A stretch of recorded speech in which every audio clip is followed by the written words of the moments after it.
Graça e paz, queridos irmãos, louvado seja o Senhor por estarmos mais uma vez juntos, de forma remota, mas diferente das outras, com algumas pessoas aqui na Terceira Igreja.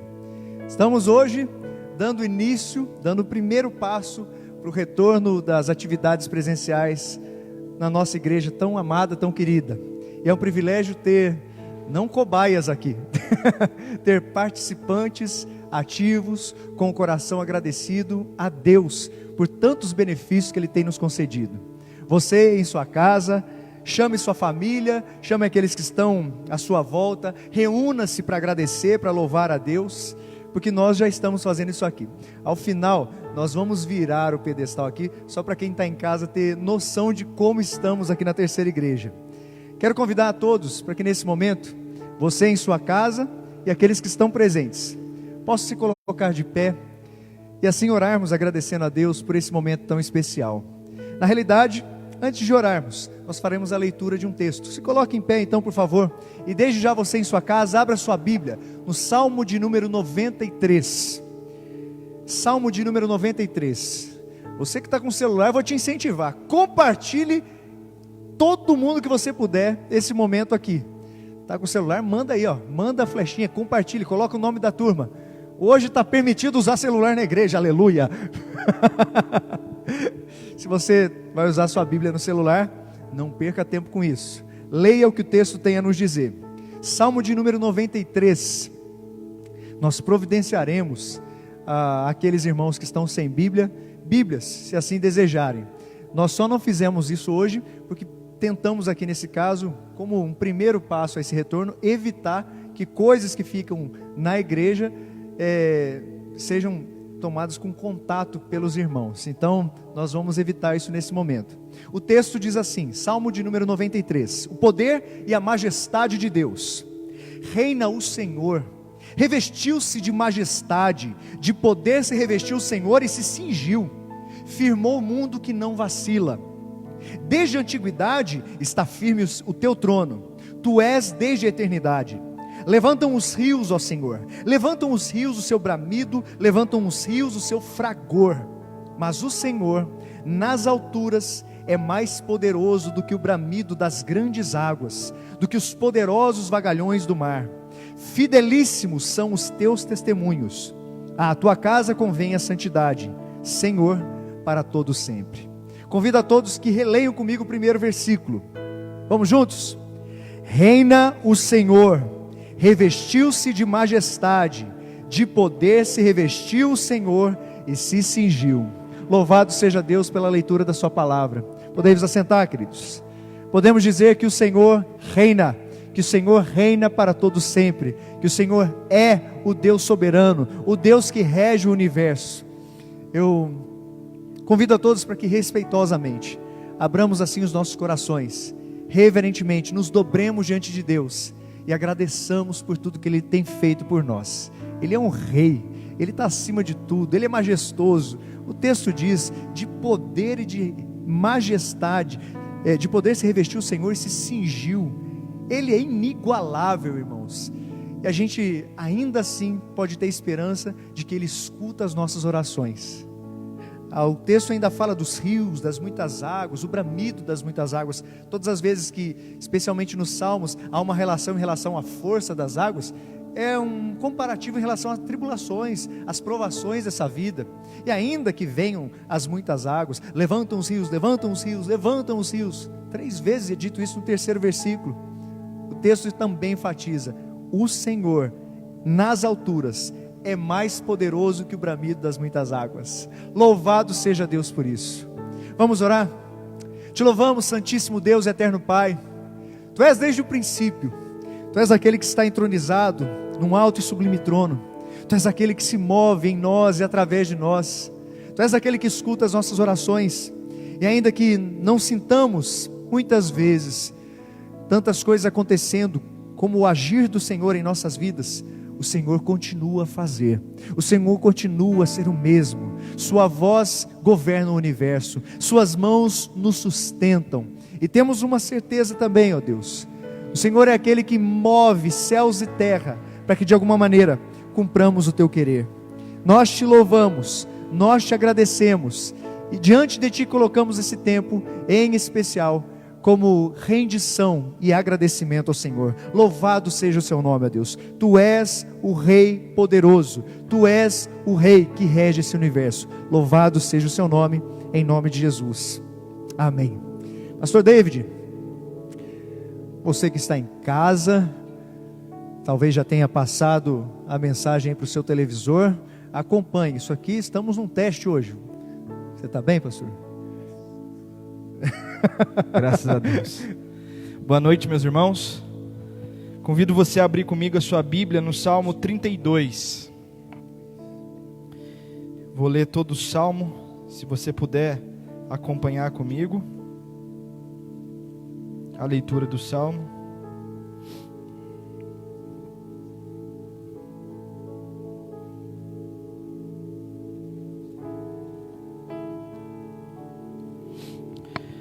Assim diz a palavra do nosso Deus.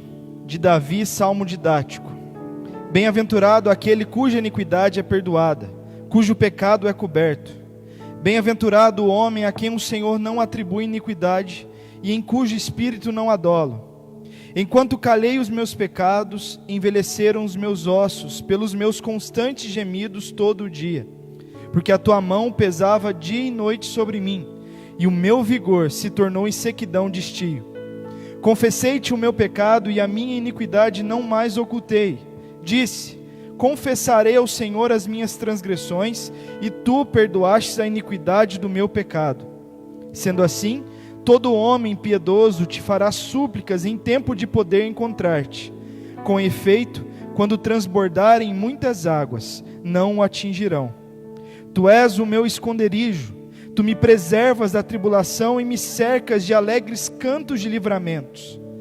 Instruir-te-ei e te ensinarei o caminho que deves seguir, e sob as minhas vistas te darei conselho. Não sejais como o cavalo ou a mula sem entendimento, os quais com freios e cabrestos são dominados, de outra sorte não te obedecem. Muito sofrimento terá de curtir o ímpio, mas o que confia no Senhor, a misericórdia o assistirá. Alegrai-vos no Senhor e regozijai-vos, ó justos. Exultai vós todos que sois retos de coração. O contexto desse salmo é o contexto em que o rei Davi é confrontado pelo seu pecado, pelos seus pecados. Todos nós lembramos da história em que ele olhou para uma mulher que era casada, teve uma relação com ela, logo após esse ato dele, ele pega o marido dessa mulher, coloca no pelotão de frente de uma batalha, ou seja, ele assassinou o marido dessa mulher, e ele ficou provavelmente durante 1 ano, sem confessar o seu pecado. Mas um dia Deus enviou um profeta chamado Natã, para confrontar o rei Davi acerca do seu pecado. E ele, assim como no Salmo 51, é o mesmo contexto, ele faz uma confissão dos seus pecados e das suas transgressões diante de Deus. Pecados de adultério, de homicídio e de dissimulação, porque ele ficou mais de 1 ano, quase 1 ano sem confessar os seus pecados. Esse é o contexto do Salmo. E nós vemos o Salmo dizendo que são bem-aventurados, são plenos de vida, aqueles que são perdoados. Mas para sermos perdoados, precisamos reconhecer os nossos pecados.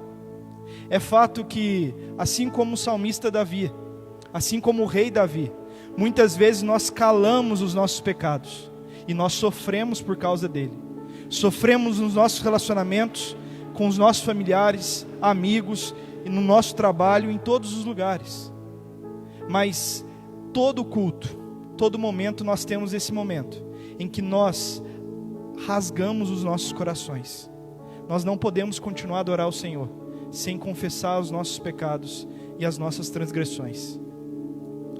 É interessante que o livro dos Salmos começa no Salmo 1 trazendo uma bem-aventurança para aqueles que não andam, não se assentam e nem param na roda ou no caminho dos pecadores.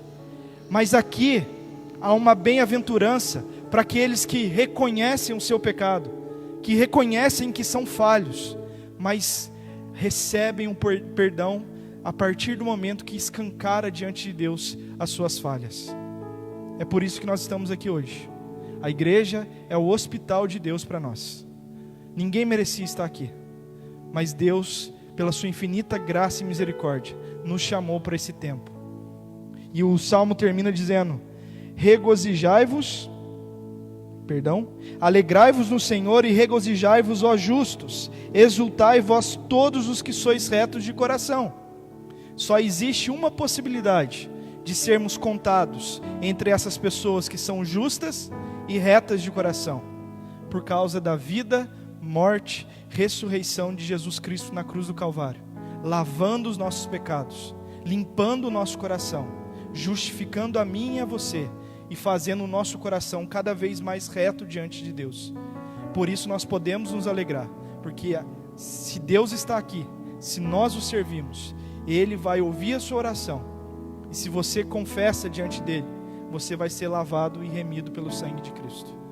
Eu convido você a inclinar sua face, fechar os seus olhos, que nós faremos essa oração diante do Senhor nesse momento.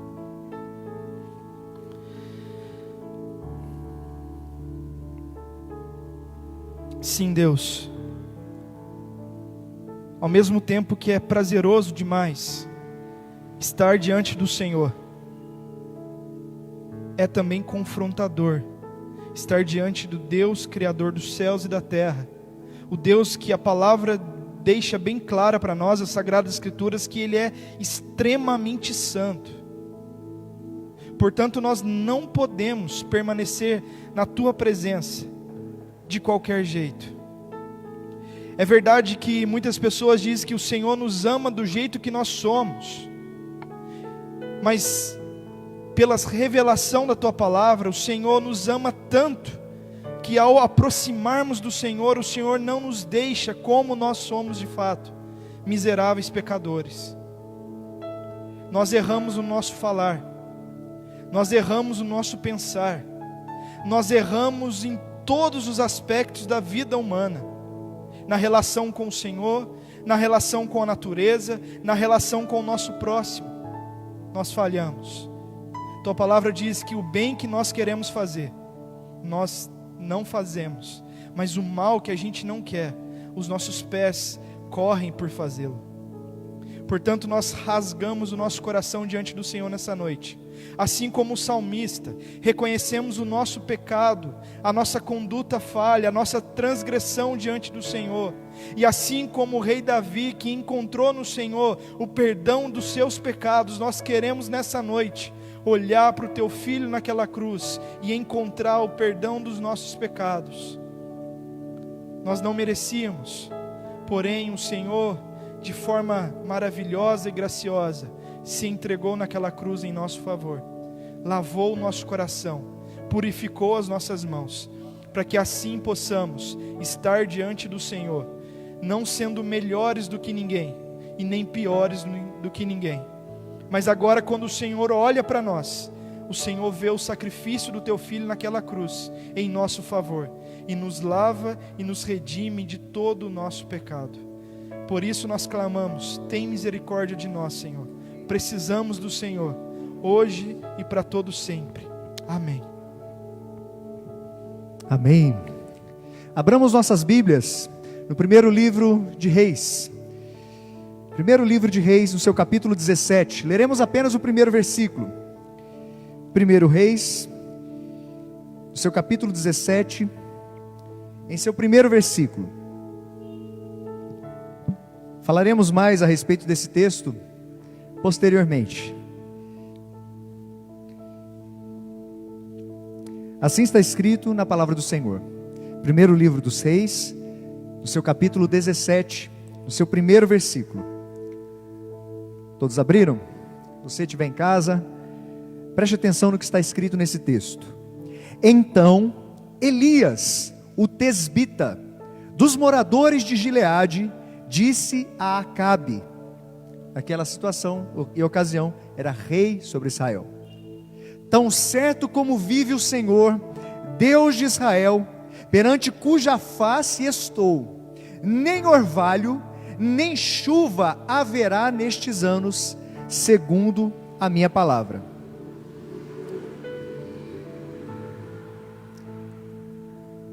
Tá Está movimentado aqui. O fato é que naquela ocasião não teria nenhum movimento no céu. Naquele momento, Elias foi levado diante do rei de Israel, diante de Acabe, o homem que fez o que era mal perante os olhos do Senhor, e trouxe uma determinação de Deus.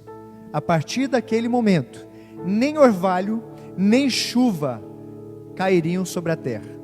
E ele coloca aqui algo que deveria trazer temor aos ouvidos, e pelo menos ao coração de Acabe: nem orvalho nem chuva haverá nestes anos, segundo a minha palavra. Deus é quem abre e Deus é quem fecha portas, irmãos. Deus é quem faz chover e Deus é que fecha os céus para que não chova. Se temos o privilégio de olhar para trás e de alguma maneira perceber o favor de Deus sobre as nossas vidas, é porque Ele resolveu abrir os céus e derramar bênção sobre nós, e não tem sido poucas. Uma delas, olha que coisa preciosa, estava relembrando, em abril, logo depois do início da quarentena, quando as pessoas ainda estavam muito inseguras e cheias de interrogações, não que não tenhamos tantas interrogações mais, mas foi prevista que uma vacina contra a Covid-19 seria elaborada e compartilhada apenas em dezembro de 2021. E olha que coisa boa, 2021, olha que coisa boa, o Senhor abriu os céus do conhecimento, do empenho, da capacidade científica, da compreensão do homem, da racionalidade, e permitiu que homens muito capacitados já pudessem nos trazer uma boa notícia. Em dezembro de 2020, um ano antes, essa vacina já estará disponível aqui no Brasil. Talvez você não enxergue isso como um favor de Deus, mas nós podemos enxergar assim. Deus tem sido fiel, Deus tem sido zeloso, Deus é quem abre, Deus é quem fecha as portas. Tá certo? Tem muita coisa que entra em nossa responsabilidade, mas a responsabilidade de dar ou tirar não é nossa, nesse caso é de Deus. Eu quero te incentivar a agradecer a Deus por isso. Nós cantaremos um hino, já fazia um bom tempo que não cantávamos: chuvas de bênçãos teremos. Se orvalho e chuva não cairia sobre a terra de Israel, não podemos dizer isso sobre as nossas vidas. Chuvas de bênçãos têm caído sobre todos nós, e eu creio que continuarão a cair, em nome de Jesus. É tempo da gente agradecer, é tempo da gente ser fiel e zeloso em relação àquilo que nos propomos em relação a Deus. O que nós podemos fazer? Geralmente temos os momentos de dízimos e ofertas na igreja. Nós até não sabíamos se os irmãos que estão presentes participariam desse momento. Queremos trazer apenas uma palavra de orientação nesse sentido, abrindo um parêntese aqui. Se você tem a sua contribuição a fazer, nós temos pelo menos 3 formas disso acontecer: pelo depósito ou transferência bancária. Temos dados da igreja, estão no Facebook, estão no Instagram. Você pode ir na secretaria da igreja, ou pode agendar para que alguma pessoa, algum oficial da igreja possa passar em sua casa. Nós queremos louvar a Deus, irmãos. Essa semana, nosso irmão Carlão compartilhou conosco um e-mail que foi passado pela parte da tesouraria do Supremo Concílio da Igreja Presbiteriana.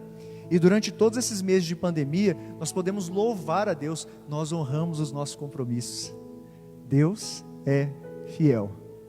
Ah, pastor, mas não trocou o telhado? Lógico, deixa o telhado para depois.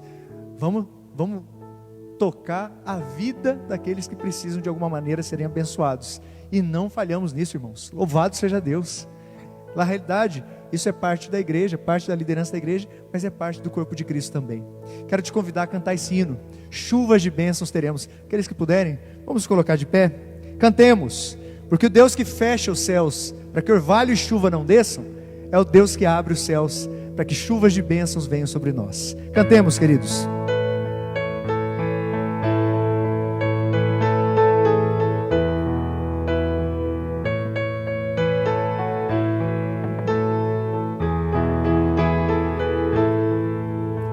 Chuvas de bênçãos teremos pelas promessas de Deus, tempos benditos trazendo chuvas de bênçãos dos céus, chuvas de bênçãos, chuvas de bênçãos dos céus. Tantas nós já recebemos, outras rogamos a Deus. Chuvas de bênçãos teremos, que do Senhor nos virão. Os pecadores indignos, graças dos céus obterão. Chuvas de bênçãos, chuvas de bênçãos dos céus. Tantas nós já recebemos, outras rogamos a Deus. Chuvas de bênçãos teremos, manda-nos, pois, ó Senhor. Dá-nos o gozo dos frutos dos teus ensinos de amor. Chuvas de bênçãos, chuvas de bênçãos dos céus. Tantas nós já recebemos, outras rogamos a Deus.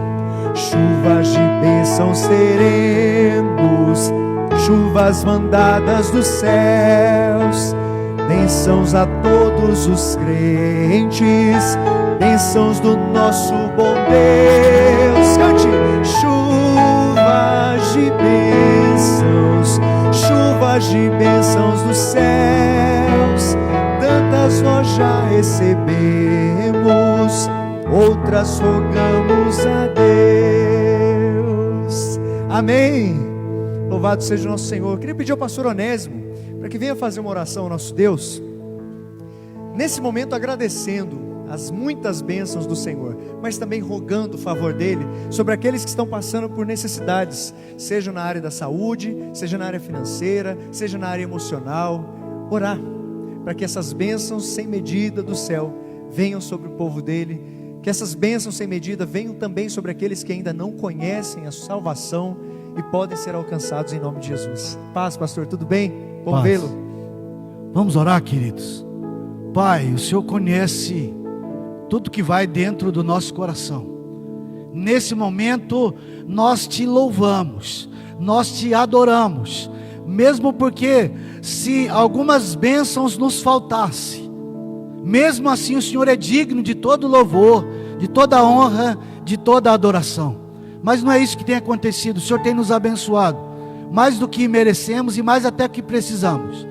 Nós te louvamos, nós te adoramos, nós te exaltamos e também clamamos que aquelas bênçãos especiais que vêm para aquecer nosso coração, que vêm para fortalecer a nossa alma, que vêm para erguer as nossas emoções, para que a gente esteja caminhando em equilíbrio, que isso venha sobre a vida de cada um. Eu não sei o que é que está passando no coração dos meus irmãos que estão remotamente, dos meus irmãos que estão aqui presentes, mas que a tua graça, que é melhor do que a vida, possa ser derramada abundantemente sobre cada coração, de tal maneira que estejamos fortalecidos para continuar caminhando, para continuar adorando, para continuar seguindo, para continuar servindo a Ti, Senhor, que és o nosso Deus maravilhoso, digno de toda honra, de toda glória e de todo louvor. Louvado seja o Teu santo e bendito nome, em nome de Jesus.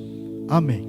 Amém. Pode assentar, querido. Não, vamos continuar. Não, Continue. não Quem está aqui, continue. Vamos cantar esse cântico, queridos. Um hino de toda uma geração. Um cântico que fala sobre a grandeza de Deus. Louvado seja o... Podemos cantá-lo novamente aqui na igreja.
Por isso diante dele nos prostramos.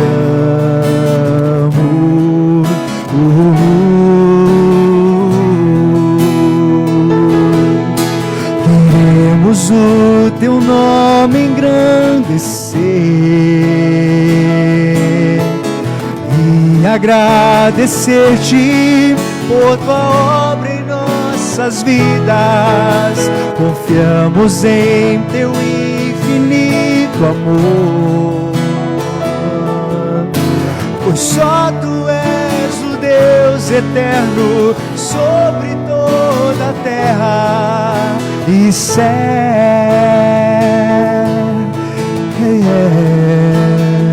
Do início, grande é o Senhor, digno de louvor,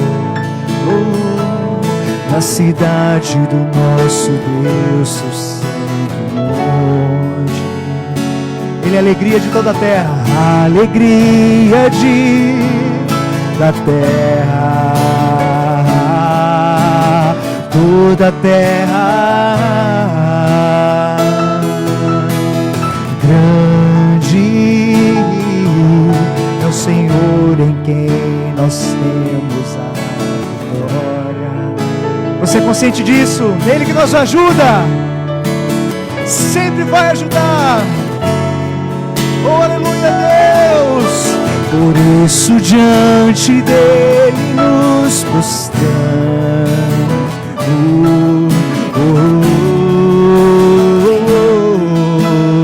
Sim, queremos o teu nome engrandecer e agradecer-te por tua obra em nossas vidas. Confiamos em teu infinito amor, pois só tu és o Deus eterno sobre toda a terra e céu.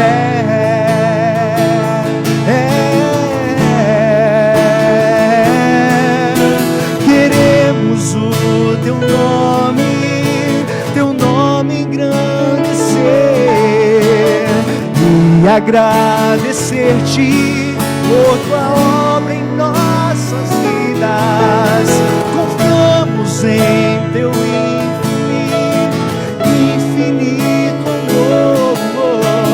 Só tu és o Deus eterno sobre toda a terra e céu.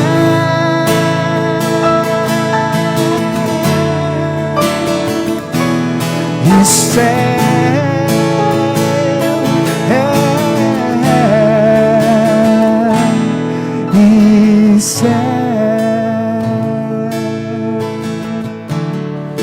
Nós te louvamos, ó Deus, te agradecemos por sua grandeza, te agradecemos porque apesar de ser tão grande, o Senhor se inclina para ouvir quem é tão pequeno. Por ser majestoso, o Senhor se fez servo, fez com que seu Filho se tornasse servo, habitando entre nós, cheio de graça, cheio de verdade, sendo Deus poderoso que é. Faz com que nós, pessoas imperfeitas e incapazes, possam desfrutar dos efeitos desse poder em nossas vidas. Louvado seja o Senhor, ó Deus. Que bênção é podermos confiar em alguém poderoso, em alguém que é digno de toda honra, de toda glória e de todo louvor. Ao seu nome, ó Deus, seja toda adoração. Ao Senhor seja toda gratidão. No Senhor esteja toda confiança, hoje e para todo sempre, em nome de Jesus. Amém, amém. Podemos assentar, queridos.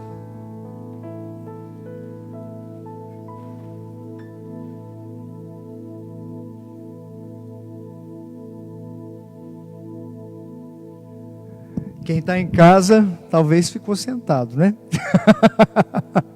Quem está em casa, talvez tenha se levantado. Foi tão gostoso durante esse tempo receber a interatividade, perceber isso aí.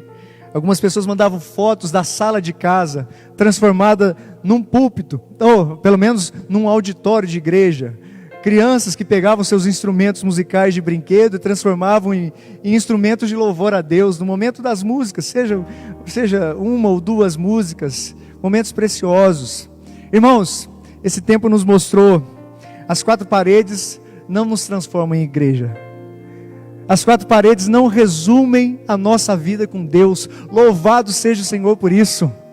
Nós estamos aqui exatamente porque entendemos que vida com Deus também implica em vida em comunhão. E queremos isso de volta. Ansiamos o mais rápido possível para um retorno onde uma maior aglomeração será permitida. Onde a flexibilização do número de pessoas nos cultos será real. Onde não precisaremos talvez mais usar máscaras, álcool em gel. Ah, não, irmãos. Isso faz parte, enquanto for necessário, usaremos. Mas também é importante mencionar, esse tempo está fazendo com que todos nós tenhamos uma consciência maior do que a vida, dos cuidados que precisamos ter uns com os outros, da realidade da humanização, não apenas do ambiente eclesiástico, mas como um todo na sociedade. Que coisa boa, que na igreja, mais uma vez, seja o primeiro lugar onde as pessoas verão essa humanização em nome de Jesus. Eu estava com saudade disso, vou falar. Vocês estão vivos, irmãos? Abram comigo suas Bíblias. E você que está em sua casa, abra comigo sua Bíblia mais uma vez. No livro de 1 Reis, primeiro livro dos Reis, no seu capítulo 17. Agora leremos do 1º ao 7º versículo. Primeiro livro dos Reis, no seu capítulo 17. Leremos a partir do 1º versículo. Nessa noite falaremos a respeito desse tema. Opa, o pastor David já tinha passado ali, eu não tinha visto. O Deus soberano e seu controle sobre todas as coisas. O Deus soberano e seu controle sobre todas as coisas. Ah, pastor, parece redundante isso aí. Não, não é. Talvez tenham momentos que a gente precise usar da redundância para algumas coisas serem mais bem compreendidas.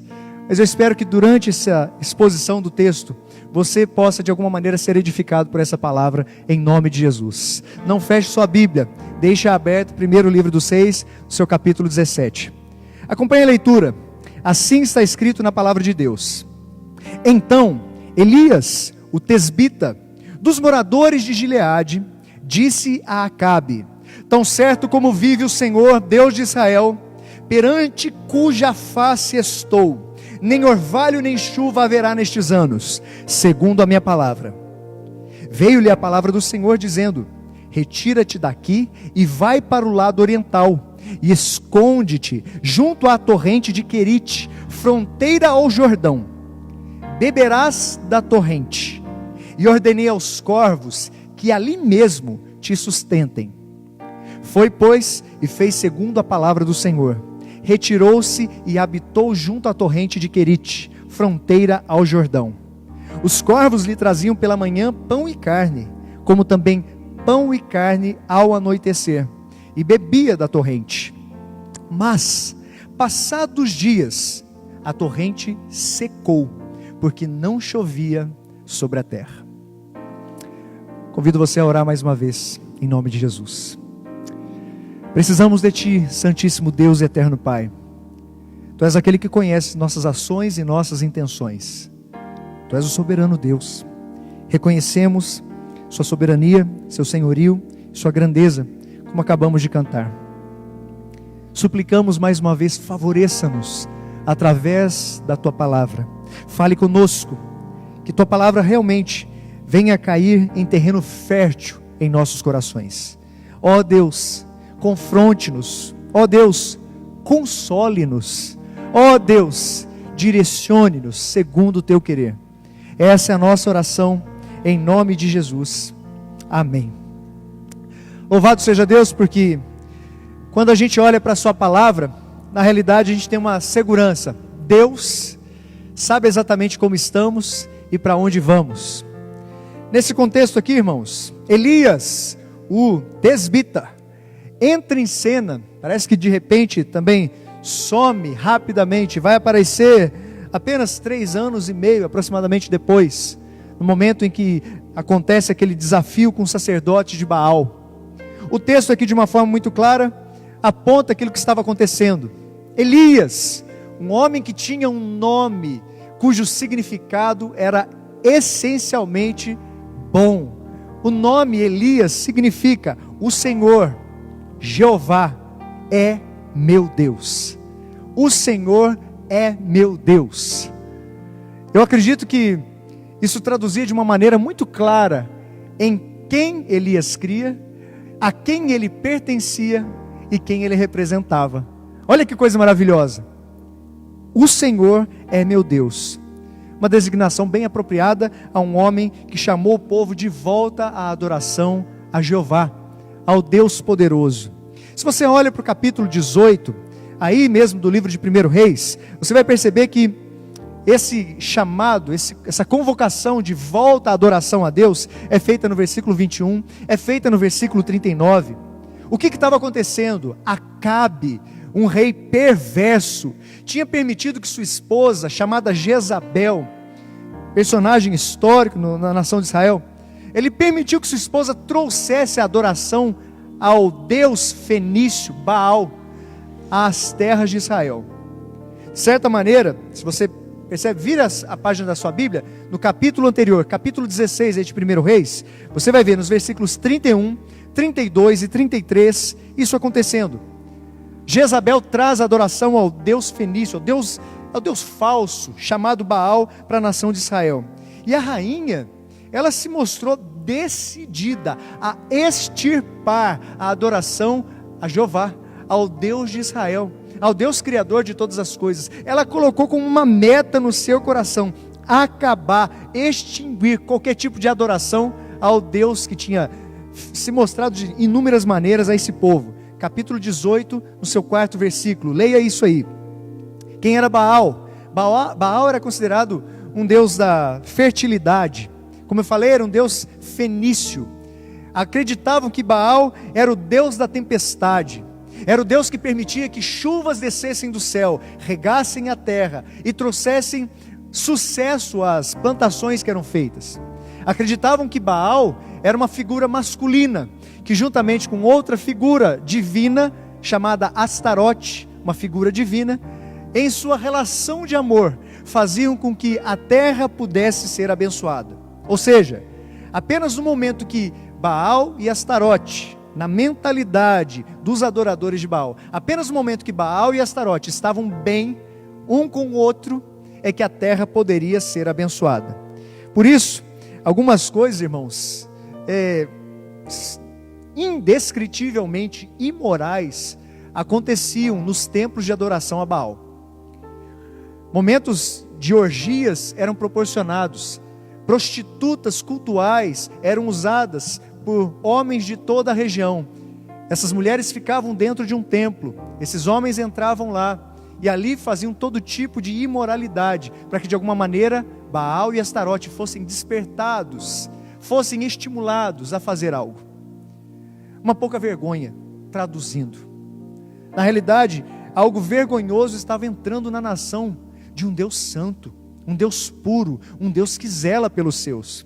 Quando a gente percebe, se você olhar no capítulo 16 de 1 Reis, você vê nos versículos 32 e 33, aqui não apenas um altar é construído, é um templo particular, é construído para Jezabel adorar a Baal. Irmãos, a guerra não era de um povo contra o outro, era da adoração do povo em relação ao Deus vivo e verdadeiro, em relação à adoração a um Deus que não existia, a uma invenção humana, a uma projeção humana que as pessoas estavam levando a sério. É nesse contexto que Elias é levantado por Deus, e Deus naquele momento viria mostrar que de fato é o Deus vivo e verdadeiro, não apenas o Deus dos céus e da terra, mas o Deus também, não apenas o Deus criador, mas o Deus que quando quer resolve fechar os céus para que a chuva não venha, resolve fazer com que os céus se abram para que Ele demonstre que a grandeza e a soberania pertencem tão somente a Ele. Nesse contexto Elias entra, e Elias é um personagem importantíssimo na vida do povo de Israel. No Novo Testamento, quando você vê as menções a Elias, olhe lá, se você puder, confira. Evangelho de Lucas, no seu 1º capítulo, no versículo 17, João Batista, Lucas aí menciona que João Batista veio no espírito e no poder de Elias. Você vai ver que alguns do povo acharam que João Batista na realidade era Elias. Sabemos que Elias não passou pela morte, sabemos que o Senhor o arrebatou. A gente vê também isso logo depois que Eliseu assume o seu lugar. Elias, dizem as escrituras, no Evangelho de Mateus, capítulo 17, no 3º versículo, que Elias estava com Moisés no momento da transfiguração de Jesus lá no monte. Esse momento ímpar da história foi presenciado por Pedro, Tiago e João. Pedro ficou tão admirado, tão impressionado, que sugeriu ao Senhor: façamos aqui 3 tendas, ó Deus, fiquemos aqui, Senhor Jesus, está muito bom, não vamos sair. Elias, personagem, pregador, talvez não tão refinado como foram os profetas Isaías, Jeremias, um homem talvez que você e eu poderíamos considerar um pouco mais rude, mas que desafiou a nação de Israel a abandonar essa adoração a falsos deuses. Por que isso é importante dizer, irmãos? Aparentemente, Elias, o tesbita dos moradores de Gileade, alguém que não teria tanto valor na realeza, alguém que não teria tanta voz num momento como aquele, foi o homem escolhido por Deus para ser a boca de Deus a levar uma mensagem ao próprio rei de Israel. É impressionante porque isso nos faz perguntar algumas coisas. Como algo que aparentemente é pequeno afeta coisas tão grandes? O texto, capítulo 17, no 1º versículo, diz, aqui Elias afirma: tão certo como vive o Senhor Deus de Israel, perante cuja face estou, nem orvalho, nem chuva haverá nestes anos, segundo a minha palavra. É legal porque a gente vê o direcionamento de Deus em relação a Elias, e Elias reconhece 2 coisas muito importantes desse início: tão certo como vive quem? O Senhor Deus de Israel. Ele afirma que Deus, o Deus de Israel, o Deus cujo nome Elias representava, cuja palavra ele traria naquele momento, ele vive. E aqui está dizendo que ele também afirma assim: perante cuja face estou. Ele reconhecia que não apenas era um representante, mas naquele momento estava falando diante de Deus. Ele não ia brincar com aquilo. Ele fala: nem orvalho nem chuva haverá nestes anos, segundo a minha palavra. Deus permitiu que um homem tão simples como Elias pudesse ser usado como instrumento para algo tão grande. Mas espera aí, que história é essa? Como é que a palavra de um homem, nesse caso, pode fechar os céus, para que nem orvalho nem chuva desça? Vamos falar aqui do ponto de vista horizontal, a gente só enxerga um ao outro. Vamos falar nesse sentido? Como é que um homem teria capacidade? Qualquer morador, talvez, lá da região de Israel, poderia falar: mas espera aí, um homem falando isso? Ah, não.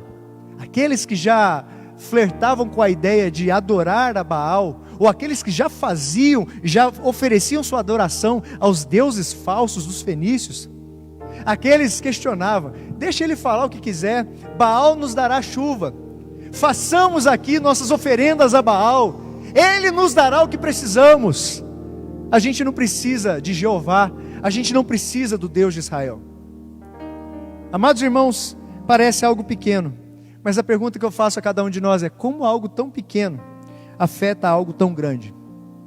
Como simplesmente uma palavra pode fazer com que o céu fosse fechado, com paredes, com portões de bronze, como se nada a partir dali pudesse passar? É como se tivesse uma cápsula por cima de Israel, nada úmido viria do céu. Obviamente, nós entendemos que isso era a palavra de Deus, e isso cumpriria, mas através da boca de Elias, Deus fez com que a terra ficasse 3 anos e meio sem chuva, através da boca de Elias. E aí eu questiono: como Deus fez algo tão grande através de algo tão pequeno? Eu queria que você pensasse nisso. Pequenas coisas acontecem o tempo todo em nossas vidas. Pequenas coisas estão acontecendo hoje. Pode parecer algo pequeno, um passo que damos. Pode parecer algo pequeno, uma decisão que tomamos, uma palavra que proferimos. Mas pode ser que a menor coisa do seu dia determine o restante dos seus dias. Percebe como isso é valoroso? Percebe como isso tem a capacidade de mudar completamente o rumo das coisas? A palavra de um homem que aos olhos de muitos poderia ser insignificante, fez com que os céus se fechassem durante 3 anos e meio. O que quero dizer, irmãos, é que existem pequenas coisas em nossas vidas que controlam todo o restante. Isso é preciso que a gente fale nesse momento. É preciso. Quando a gente olha para Romanos, seu 8º capítulo, versículo 28, todos aqueles que têm uma caminhada já há um tempo dentro da igreja conhecem esse texto. Sabemos que todas as coisas cooperam para o bem daqueles que amam a Deus. Todas as coisas cooperam para o bem daqueles que amam a Deus, daqueles que são chamados segundo o seu propósito. Particularmente, eu sempre olhei para esse texto com uma perspectiva. Todas as coisas cooperam, e essas todas as coisas estariam relacionadas. Coisas boas, coisas ruins. A ênfase até acredito que esteja sobre as coisas que não são tão boas assim, as coisas ruins aos nossos olhos. Tudo coopera para o bem daqueles que amam a Deus. Mas esse texto, sendo abordado por um pastor norte-americano chamado Steven Furtick, me fez de alguma maneira ser despertado a olhar de uma outra forma para isso. Todas as coisas cooperam para o bem daqueles que amam a Deus. As coisas grandes, mas aquelas que são aparentemente pequenas, inofensivas, minúsculas aos olhos de todos. Todas as coisas cooperam para o bem daqueles que amam a Deus. É por isso que você e eu não podemos desprezar as pequenas coisas. Você está entendendo o que eu estou querendo dizer? Você está entendendo em casa? Eu espero que sim. Um vírus, irmãos, enclausurou todo o planeta. Eu pergunto a você, temos condições de ver a linha de vírus chamado coronavírus? É chamado de corona, porque em espanhol, corona é coroa. Ele tem um formato que parece uma coroa. Microscopicamente, temos a capacidade de enxergá-lo. Mas a olho nu é impossível. Um vírus nos enclausurou. Tem como a gente ver o coronavírus? Mas tem como a gente ver os seus efeitos? Isso aqui é um efeito. Essa transmissão online é um efeito. Pessoas com falta de ar é um efeito triste, dolorido a respeito disso.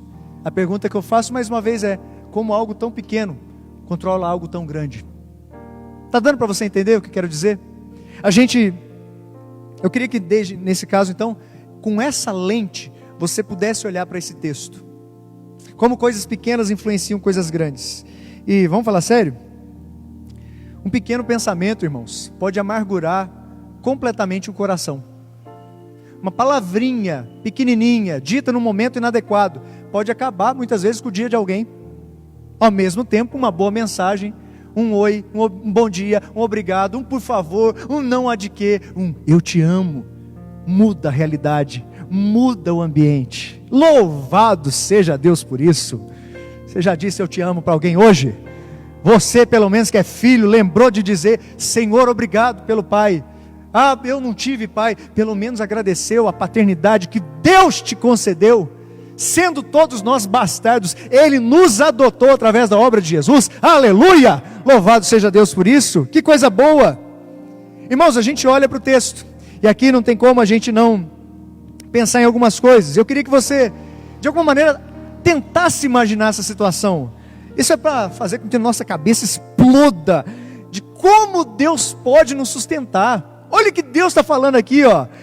Veio a palavra do Senhor, segundo versículo, dizendo, terceiro agora: retira-te daqui, Elias, vai para o lado oriental, esconde-te junto à torrente de Querite. Um lugar pequeno, insignificante para alguns também. E aí diz, fronteira do Jordão, beberás da torrente. E aí Deus diz, e ordenei a quem? Ordenei ao iFood que te sustente. Ordenei ao iFome que te sustente. Ordenei aos mototaxistas, aos entregadores de pizza, que te sustentem todos os dias. Ele não diz isso, absolutamente não. O iFood de Deus era dirigido por corvos. Se você está em outra região, corvos. A gente começa a perceber, parece que essa lógica de Deus não tem sentido para a gente. Nós, irmãos, temos formas muito limitadas de achar como Deus vai nos sustentar. Nós Geralmente temos formas muito limitadas de achar como Deus vai sustentar a nossa família. Nós temos formas muito limitadas de achar como Deus vai sustentar a igreja, como Deus vai nos usar, como Deus vai ordenar as nossas vidas. Mas Deus não é limitado à nossa forma de achar. Deus não é limitado às nossas impressões. Amados irmãos, cremos plenamente que o Deus a quem servimos controla os grandes e os pequenos. Deus controla os grandes feitos, como fechar, mas Deus controla aquilo que é insignificante e até mesmo não visto pela maior parte das pessoas. Deus convocou corvos para fazer com que Elias fosse sustentado. Mas assim, se Deus de uma forma ilimitada nos avisa, irmãos, de certa maneira para que a gente se prepare, de certa maneira para que a gente de alguma maneira entenda o que Ele quer dizer ao nos mostrar uma passagem como essa. Não vou aqui trazer um sentido diferente ao texto, um sentido que ele não tem, não vou alegorizar, não vou colocar algumas aplicações que não tem nenhum cabimento aqui nesse momento. Mas o que o texto nos ensina é que Deus nos sustenta da forma que Ele quiser. Por quê? Ele é um Deus soberano e Ele está no controle sobre todas as coisas. Você crê nisso? Deus é soberano e Ele controla todas as coisas da forma que Ele quiser. E se Ele disser, eu vou te sustentar através do bico e das patas de um pássaro, Ele pode fazer. Detalhe, para a nação israelita não era um pássaro qualquer. Os corvos eram pássaros impuros. Ou seja, o que Deus está querendo dizer aqui é, eu vou te sustentar através do bico e das patas de um pássaro impuro. Amados irmãos, isso é para trazer um choque na nossa mente. Porque se de alguma maneira a gente não crer que Deus é soberano, seu controle é sobre todas as coisas, jamais aceitaremos uma situação como essa, ou creremos que isso aconteceu. É preciso a gente colocar esse pássaro imundo aqui na conversa. Você já percebeu que muitas vezes Deus vai querer usar algo ridículo, Deus vai querer usar algo que não faz sentido, Deus vai querer usar algo que eu não gosto, ou alguém que eu preferiria evitar, alguém que não é tão próximo a mim, alguém que não é tão agradável assim, para cumprir os seus propósitos, e até mesmo para me abençoar. Você já parou para pensar que muitas vezes, aquilo que nos leva para Deus, é o que nos fez mais sofrer lá atrás? E nos aproximou do Senhor. Nunca foi tão propício falar sobre pequenas coisas como nessa época que a gente está vivendo. Louvado seja Deus, porque de certa maneira a gente entende que as pequenas coisas na verdade são grandes. Cremos nisso, irmãos? Não era Baal que dominava o controle sobre chuvas, sobre ventos, sobre estações. Baal não poderia ser considerado um Deus. Baal era uma falsidade, Baal era uma farsa, Baal era um embuste, Baal era qualquer coisa que você considere que não exista. É como se hoje alguém dissesse, eu creio no Thor, Deus do trovão, um Deus nórdico, eu creio nele. Eu creio, inclusive aquele ator é muito parecido com ele, eu creio no Thor, o Deus do trovão. Para a gente seria um absurdo isso, não passa de história em quadrinho, não passa de filme de ficção, não passa de um filme de aventura para distrair as pessoas. Mas aquelas pessoas criam de uma forma veemente que apenas Baal teria o poder sobre os céus. E o que Deus estava querendo dizer, irmãos, é que era Ele quem tinha o controle sobre todas as coisas, especialmente sobre aquilo que achavam que era a área de domínio de uma falsa divindade. Está dando para entender? Estamos juntos nisso? Creio plenamente. Quem controla, irmãos? Então, nesse caso, quem controla o mundo é Deus e não o vírus. Ah, pastor, você está sendo ufanista, o senhor está sendo aí louco, o senhor quer aproveitar, quer fazer uma frase de efeito? Absolutamente não, irmãos. Quem controla o mundo é Deus e não o vírus. Ele dá o sim, Ele dá o não, Ele dá o pode entrar, e Ele também fala, sai agora. É Ele quem dá recursos, é Ele quem os tira também. Quem controla esse mundo é Deus e não um governante. Quem controla esse mundo é Deus e não uma linha ideológica, um sistema político, uma agenda. Quem controla esse mundo é Deus. Descanse nisso, irmão, em nome de Jesus. Ele controla grandes e pequenos. Ele faz com que todas as coisas cooperem para o nosso bem, se assim o amarmos. Louvado seja Deus por isso. É legal porque quando a gente pensa nisso, Deus é quem controla o que faz sentido e o que não faz. Pássaros levar alimentos? Percebam, irmãos, os pássaros levavam alimentos 2 vezes e diariamente. Eles levam de uma forma diferente, como qualquer um de nós aqui poderíamos esperar. O texto nos diz que acontecia que, versículo 6, os corvos lhe traziam pela manhã pão e carne, como também pão e carne ao anoitecer. 2 vezes por dia Elias se alimentava. E dizia, Elias bebia na torrente, bebia água da torrente. Dá a entender que ele passou um longo período, dentre esses 3 anos, talvez 3 anos e meio, ele passou esse período ali naquele lugar. E não foi de uma hora para outra que a água secou. Não foi de uma hora para outra, como se tivesse uma torneira aberta, alguém foi e fechou. Numa torrente, geralmente a parte de baixo ou é areia ou é barro. Ele teve que pegar água daquilo ali, até que o momento acabou. Deus controla o que faz sentido e o que não faz. Elias obedeceu a Deus. Quem mandou Elias diante de Acabe? Deus. Quem mandou Elias dizer aquelas palavras que nem orvalho nem chuva haveria naqueles anos? Deus. Elias, ao receber uma orientação de Deus, não desobedeceu, como Jonas fez anos depois. Elias obedeceu, proferiu exatamente as palavras que Deus quis que ele proferisse. E agora Elias tinha sido mandado por Deus para um lugar que não era dele. E além disso, naquele momento, Elias agora estava sem água. Diz o 7º versículo. Passados os dias, a torrente secou. Ele obedeceu a Deus, ele ficou sem água. E aí diz o texto, porque não choveu sobre a terra.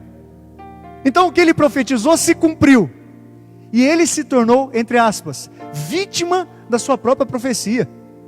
Você está percebendo como a teologia da prosperidade não combina com quem crê que Deus é soberano e tem controle sobre todas as coisas? Até mesmo aquele que obedeceu a Deus de uma forma integral e pregou aquilo que era contra tudo aquilo que a liderança política da época ensinava, Deus abençoou Elias, mesmo permitindo que lhe faltasse água. Não faltou o que comer, não faltou o que beber. Versículo seguinte diz, 8º versículo, então lhe veio a palavra do Senhor dizendo, dispõe-te, vai a Sarepta, que pertence a Sidom, e demora-te ali, onde ordenei a uma mulher viúva que te dê comida. A pergunta que a gente tem que fazer aqui, irmãos, é a seguinte: como é que Deus vai nos mover até uma próxima fonte de provisão? Como é que Deus vai fazer com que nós entendamos a provisão? Sempre haverá provisão. O Deus que chamou Elias e o Deus que nos chamou é o mesmo, é o Jeová Jireh, o Deus de toda a provisão. Ele não vai falhar, ele não falha, ele não é como a gente é. Ele não falha, a gente falha. Ele cumpre aquilo que ele promete. Agora, como é que Deus vai prover? Aqui nesse caso ele simplesmente falou, Elias, sai daqui e vai para lá, sai daqui e vai para ali. Elias, não fique mais aqui, vá para tal lugar. Uma mulher viúva vai te sustentar. É interessante porque quem controla esse mundo é Deus e não um vírus. É interessante porque as pequenas coisas na verdade são grandes. Mas por vezes Deus vai guiar as nossas vidas, irmãos, por momentos de perdas. Isso é difícil de falar. Isso não é gostoso da gente parar e pensar. Por muitas vezes, e talvez essa seja a pior das coisas a pensarmos hoje, do ponto de vista humano. Por vezes, Deus vai guiar as nossas vidas por meio das perdas. A perda pode parecer pequena para alguns, mas, entre aspas, a perda aqui foi a torrente que secou. E Deus direcionou Elias para um outro lugar. Por vezes, Deus vai nos direcionar. Fato é que Elias não perde. Por isso que eu falei entre grandes aspas. Você entende o que eu quero dizer? Elias não perdeu, irmãos. Elias não estava perdido naquele caso. Elias foi orientado por Deus. Se Elias não sentisse sede, se Elias não tivesse se aquela torrente não tivesse secado e Elias continuasse por lá, essa viúva e seu filho, olha o que aconteceria. 10º versículo. Então ele se levantou e se foi a Sarepta. Chegando à porta da cidade, estava ali uma mulher viúva, apanhando lenha. Ele a chamou e lhe disse: traze-me, peço-te, uma vasilha de água para eu beber. Indo ela a buscá-la, ele a chamou e lhe disse: traze-me também um bocado de pão na tua mão.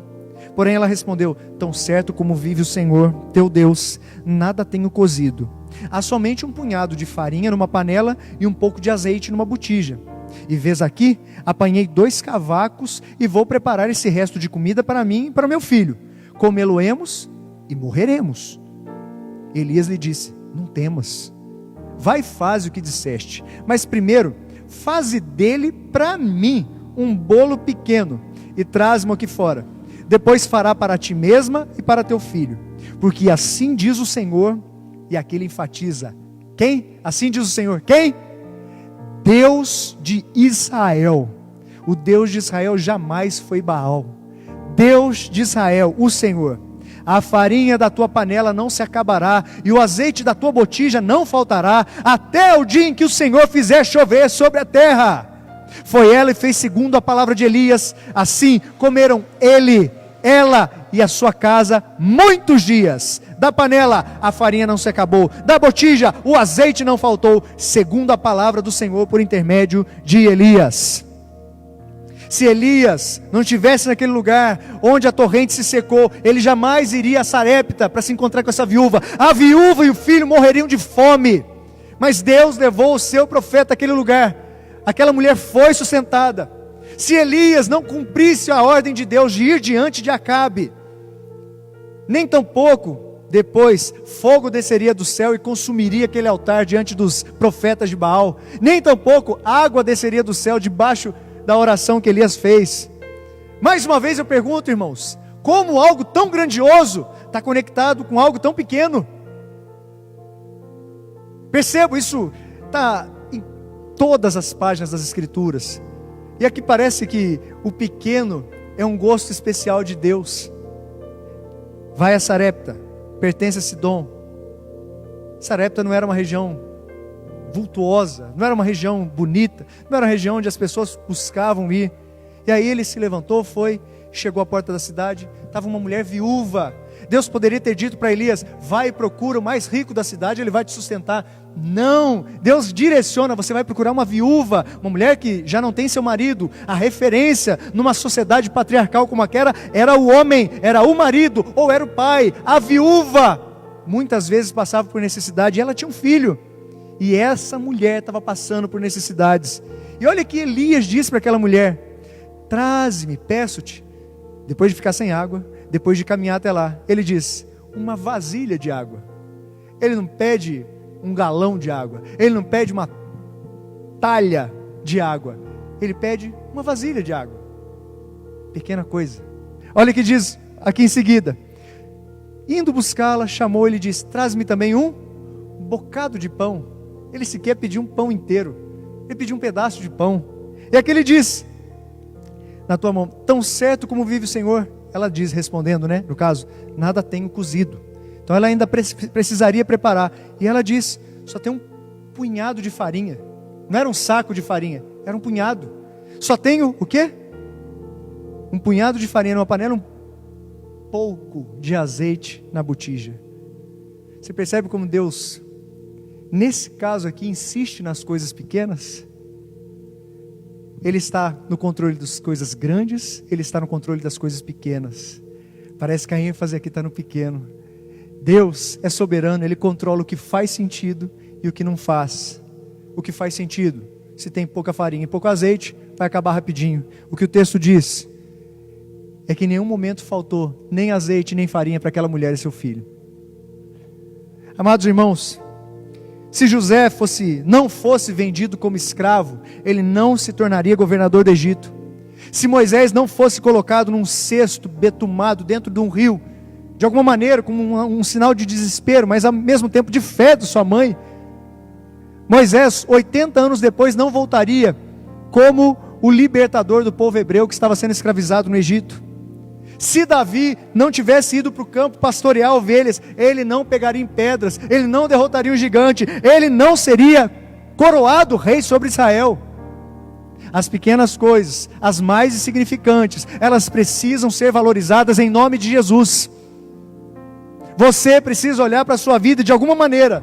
Se você se sente pequeno, se você se sente insignificante, se você se sente completamente derrotado, você pode inclusive ser uma arma secreta nas mãos de Deus. Ninguém está esperando, mas quem sabe você vai ser o instrumento que Ele vai usar. E não vai me usar, porque se o propósito dele é te usar, eu não serei aquele que Ele colocará em seu lugar. Olha que coisa maravilhosa. Não estou querendo aqui também afirmar que Deus vai nos levar a falar com os reis, absolutamente não. Eu estou dizendo que Ele faz aquilo que muitas vezes não tem sentido para a gente, outras vezes Ele faz o que tem sentido, mas o que passa a impressão é que Deus gosta das coisas pequenas. Está dando para você entender? Valorize-as também, em nome de Jesus. Vocês se lembram como Deus enviou seu Filho, seu único Filho, co-criador, que estava com o Senhor na criação? A palavra nos ensina que por meio dele tudo que existe se fez. Ele foi colocado no ventre de uma mulher, uma virgem, Maria, pobre. Quando nasceu não tinha nem sequer um lugar para ser colocado. Não teve hospital, não teve UTI neonatal, não teve qualquer tipo de asepsia. Ele foi colocado numa estrebaria, em cima de um lugar onde os animais comiam. Um bebê ficou deitado. O Rei dos Reis, o Senhor dos Senhores, aquele que majestosamente ainda continua a controlar todas as coisas e daria a única esperança que nós podemos ter. Deus gosta das pequenas coisas, hein? Por que será que a gente tem tanto afã pelas grandes coisas? A gente poderia falar em inúmeras situações aqui, inúmeros casos, irmãos. Vocês lembram de Gideão? Gideão, eu compartilhei com os pastores que eu falaria sobre Gideão nesse fim de semana. E Deus trouxe uma outra direção. Gideão, no momento que Josué morreu, Moisés morreu, Josué foi levantado, Josué morreu, vieram juízes. Gideão foi um juiz na nação de Israel. Gideão foi chamado por Deus para libertar o povo das ameaças, do poder dos midianitas, um povo inimigo ao povo de Israel. Gideão talvez seria o líder mais improvável dentre todas as tribos de Israel, dentre todos os clãs. Por quê? Algo me diz que é porque Deus gosta das coisas pequenas. Deus não vai com um grande exército. Ele fala para Gideão. Gideão tinha à sua disposição 22 mil homens. Deus fala, tem muita gente. Aquele número cai para 10 mil homens. E de certa maneira, é como se Deus estivesse dizendo, vocês têm um grande número ainda. Se vocês forem com 10 mil, vocês ainda vão achar que a vitória veio pelas suas próprias mãos. Então vamos fazer o seguinte, vamos reduzir esse número para 300 homens. Para que vocês aprendam que a vitória não vem pelas mãos de vocês, a vitória vem pelas minhas mãos. A chuva não desce do céu por causa da vontade de um Deus inexistente. A chuva desce dos céus pela minha vontade. Era o que Deus estava dizendo através de Elias. Amados irmãos, em nome de Jesus, essa mensagem é para você. Essa mensagem é para você que está na sua casa, que se sentiu reduzido, que se sentiu apequenado, que não acredita que vai conseguir. Essa mensagem é para você que já diz que não tem mais forças. Deus te chama a confiar no poder dEle, na soberania dEle. Porque se não for por Ele, nada existe, nada se faz, nada pode ser controlado, irmãos. Ele é o Deus soberano. Cremos nisso, irmãos? Vocês estão vivos, irmãos? O que é isso? Misericórdia. Essa semana ainda compartilhava isso. Escrevi há alguns dias algo relacionado a essa realidade.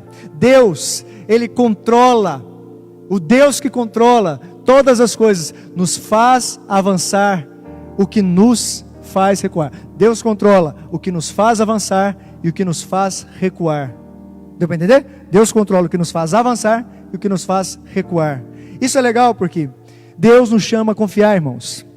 Se alguns acreditam que os melhores dias do cristianismo já passaram, já ficaram para trás, eu tenho a responsabilidade e ao mesmo tempo tenho a graça de dizer, de poder dizer nessa noite, viver com Cristo é novidade de vida. Um dia lá na glória, lá nos céus, Ele dirá, eis que tudo se fez novo, louvado seja Deus por isso também.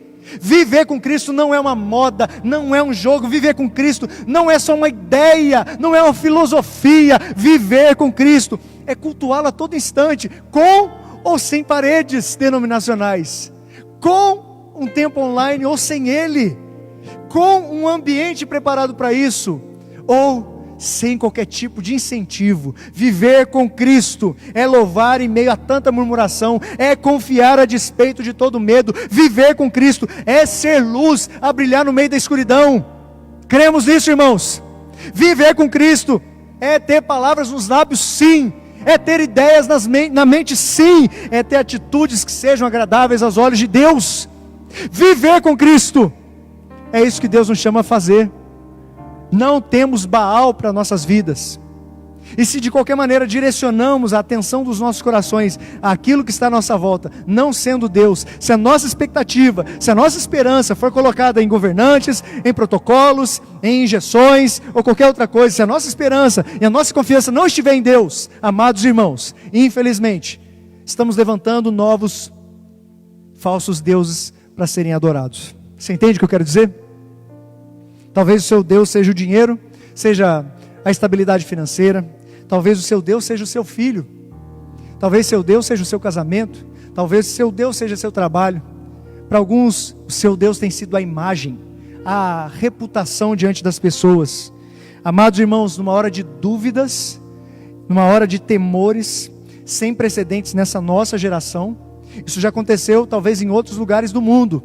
Lugares onde as pessoas andam inseguras por causa de ameaças de guerra e de explosões literais. Vimos uma explosão essa semana veiculada em todos os veículos de imprensa. Aquela explosão aconteceu no Líbano, um negócio horrível. Inúmeras mortes, destruição completa. Tem gente que vive assim. Já viveu muita coisa. Estou falando aqui para a gente. Numa época como essa, nós não podemos abandonar os nossos princípios. Nós não devemos nos isolar uns dos outros. E olha que coisa preciosa. Não se isolar faz com que a gente se aqueça. Olha que coisa boa, irmãos. Cremos nisso? Cremos nisso, irmãos? Eu espero que sim. Nós temos esperança, não naquilo que qualquer autoridade possa nos apresentar. Nós temos esperança no Deus que pode abrir os céus. 3 anos e meio depois, Deus abriu os céus.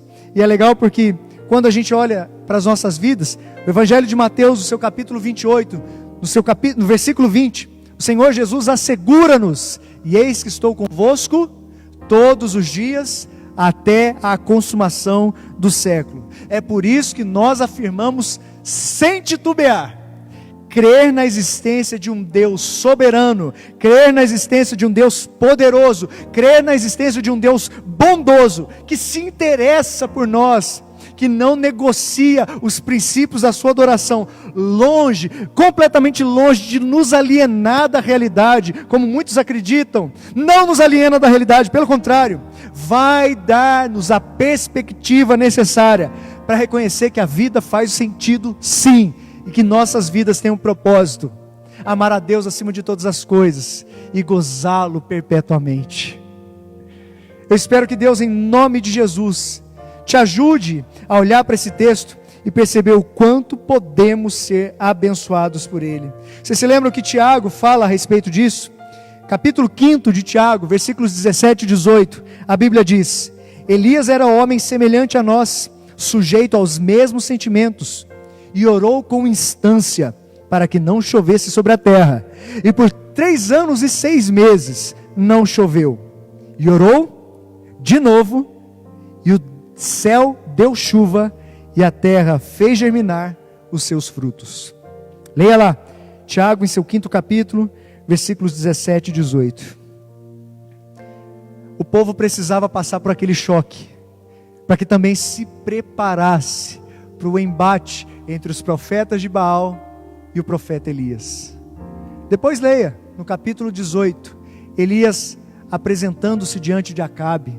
Leia o desafio que ele faz, leia a segurança que Elias tem diante de Deus, de que qualquer palavra proferida por aqueles falsos profetas não seria ouvida absolutamente por ninguém, mas as palavras que ele dissesse a Deus seriam ouvidas por aquele que é soberano, por aquele que rege o universo. Você tem segurança nisso? Que as palavras que você diz são ouvidas por Deus? Nosso desejo é que o Deus soberano continue a nos abençoar. Nosso desejo é que você seja fortalecido com essa verdade, em nome de Jesus. Andemos, irmãos, vigiemos, mas ao mesmo tempo, confiemos nesse Deus soberano. Ele está aqui. Na agenda de Deus estava marcada a data de hoje, para que cada um de nós estivéssemos aqui também. Você que está em casa e está ouvindo essa mensagem, em nome de Jesus, repasse isso para o maior número possível de pessoas. Se você conhece alguém que precisa ouvir isso, em nome de Jesus, compartilhe. Não que Pastor Júnior, um homem limitado, completamente muito menor do que qualquer circunstância, menor do que qualquer homem pode dizer, o que a palavra de Deus nos ensina. Isso é o que traz diferença para as nossas vidas. Que Deus assim nos sustente, irmãos, em nome de Jesus. Vamos orar? Santíssimo Deus, eterno Pai, Tu és o Deus que cerra os céus, Tu és o Deus que abre os céus.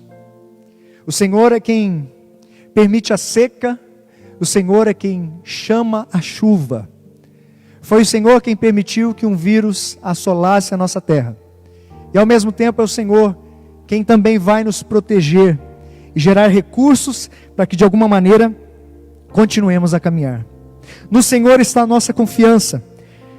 Somente no Senhor está a nossa esperança. Ao Senhor seja toda a honra, toda a glória, todo o domínio, todo o poder, hoje e para todo sempre. Meu pedido a Deus é para que nessa noite saiamos edificados através da sua palavra. Que nossa semana se inicie com a ideia de que precisamos valorizar talvez aquilo que ninguém esteja olhando. O Senhor usa muitas vezes as pequenas coisas para falar com o seu povo. Ó Deus, não permita que desprezemos as pequenas coisas, os pequenos gestos, as pequenas iniciativas, aquilo que aparentemente não fará diferença. Ó Deus, nós queremos te agradecer, porque o Senhor nos mostra em sua palavra que faz toda a diferença. E acima de tudo, ó Deus, ensina-nos a te honrar, a te glorificar acima de todas as coisas. Que o Senhor seja o motivo do nosso louvor, que o Senhor seja a alegria do nosso coração, que o Senhor seja a injeção de ânimo em nossas vidas. Que independente se estivermos passando um momento difícil, ou mais fácil, ou mais tranquilo, estejamos firmados em Ti, para a glória do Senhor. Ó Deus, nós precisamos de Ti, nós confiamos em Ti, nós esperamos tão somente em Ti, em nome de Jesus, amém. Convido aqueles presentes, os que estão presentes, por favor, coloquemos-nos de pé, e que o Deus Todo-Poderoso, Pai, Filho e Espírito Santo, que Ele te abençoe, que Ele te guarde, que Ele tenha misericórdia de sua vida, que sobre ti Ele levante seu rosto, que Ele faça resplandecer esse rosto sobre ti, que Ele te dê a paz que excede todo entendimento, a paz que guarda mentes e corações, a paz que não pode ser comprada por ninguém nesse mundo, mas foi comprada pelo sacrifício de Jesus, a paz de Deus, hoje e para todo sempre, amém, amém.